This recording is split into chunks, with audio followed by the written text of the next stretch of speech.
Le prix de ma réussite, les chroniques d'Andy et Si. Épisode 13. Au stade où j'en étais, je commençais à comprendre certaines choses. La dimension métaphysique pouvait contourner la dimension temporelle dans un délai court. Je me suis tue et j'ai regardé en direction de Robert qui s'est approché de moi et me chuchotait à l'oreille.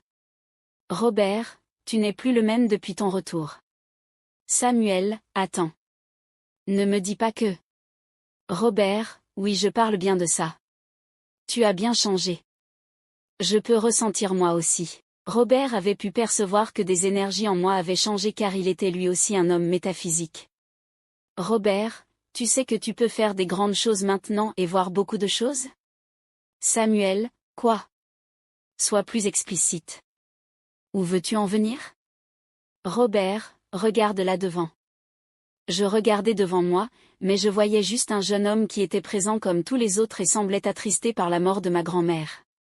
Samuel, mais Robert, je ne vois qu'un homme mon voisin qui est triste. Quoi de plus normal ?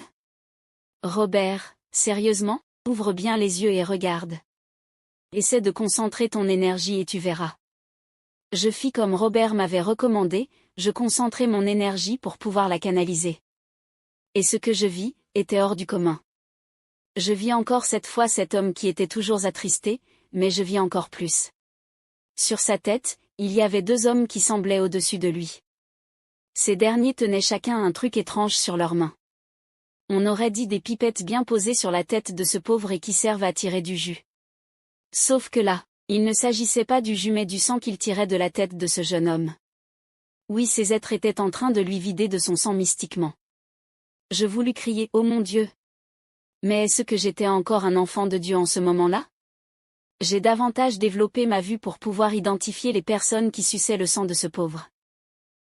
Sauf que là, il ne s'agissait pas du jus mais du sang qu'il tirait de la tête de ce jeune homme. Oui, ces êtres étaient en train de lui vider de son sang mystiquement.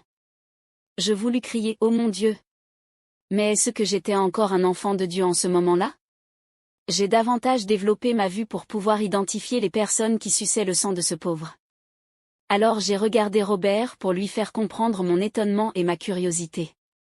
Visiblement il avait compris, et il mit sa main derrière mon dos, ce qui me permit instantanément d'avoir une vue plus perçante.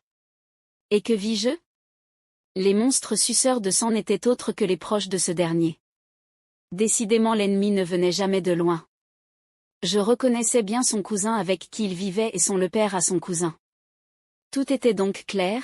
Ces derniers avaient décidé de sacrifier le pauvre et de lui manger tout cru dans la sorcellerie. Que le monde est cruel. Je revins en un temps éclair à la réalité en étant tout de même choqué par ce que je venais de voir. Robert, tu vois maintenant, voilà la vérité sur le monde. Les gros poissons mangent les petits. Mais tu n'es pas encore au bout de tes surprises mon collègue. Regarde maintenant de côté. Je jetai alors un regard vers ma gauche où Robert m'indiquait et il y avait une maman qui pleurait également. Mais cette dame avait quelque chose de particulier. Oui, elle portait un cercueil mystique sur ta tête. Il ne fallait pas être grand doyen en sorcellerie pour comprendre qu'elle était inscrite à l'article de la mort. Elle allait donc mourir dans quelque temps. Je me mis à regarder ainsi par curiosité autour de moi et tantôt je voyais des esprits démoniaques accrochés sur la tête des gens, tantôt je pouvais voir des personnes bloquées et attachées car ils avaient des cadenas invisibles sur leur tête. C'est incroyable de penser que le monde est rempli de tant mystères et que nous sommes souvent de tels sujets de cobayes. J'ai tout de même jeté un regard sur la tête de mon petit frère André, je vis plutôt une petite étoile dorée.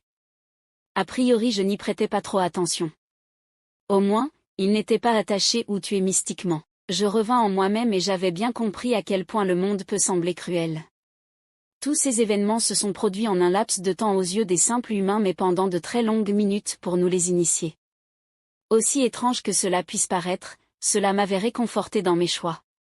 Si le monde était autant cruel, alors pourquoi ne pas utiliser cette cruauté à mon profil ? C'est ainsi que je fis appel mystiquement à mon totem le serpent pour qu'il vienne récupérer certaines énergies. L'appel pour moi était très simple car mon serpent et moi étions désormais en synergie, et on vibrait sur la même fréquence. Donc je n'avais que besoin de penser à lui pour qu'il vienne instantanément et me serve sans même avoir besoin de me comprendre physiquement par le langage. Le serpent arriva mystiquement et il était très gros. Lorsque Robert le vit, il se mit à sourire car il avait certainement déjà deviné que je préparais un plan malsain. Je fis grossir mon serpent au point où sa bouche était aussi grande que notre entrée de la maison. Il ouvrit sa bouche à cette entrée et la laissa ouverte. Toutes les 3 premières personnes qui s'aventuraient à sortir de cette case seraient aspirées mystiquement ou alors son énergie s'ils n'étaient pas initiés ou hautement protégés. Ainsi je pourrais récupérer ces énergies dès ce soir. Je vis 2 personnes sortir ainsi de la maison, il s'agissait d'une femme mature et d'un homme de la trentaine. Mon serpent aspira leur énergie. Ils traversèrent la porte étant vidée. Il ne me restait qu'une seule personne désormais pour le satisfaire. André, grand frère, j'arrive, je veux me mettre à l'aise, je sors. Samuel, quoi? Pourquoi, André, mais je veux me mettre à l'aise grand frère. C'était la pire des choses qui pouvaient arriver en ce moment-là. Si André sortait de la maison, son énergie serait aspirée. Je n'avais pas prévu que le hasard de la nature le pousse à chercher à vouloir se mettre à l'aise. Le totem ne saura jamais faire la différence entre ma famille et les autres. J'allais de nouveau briser l'avenir de mon frère ainsi. À suivre.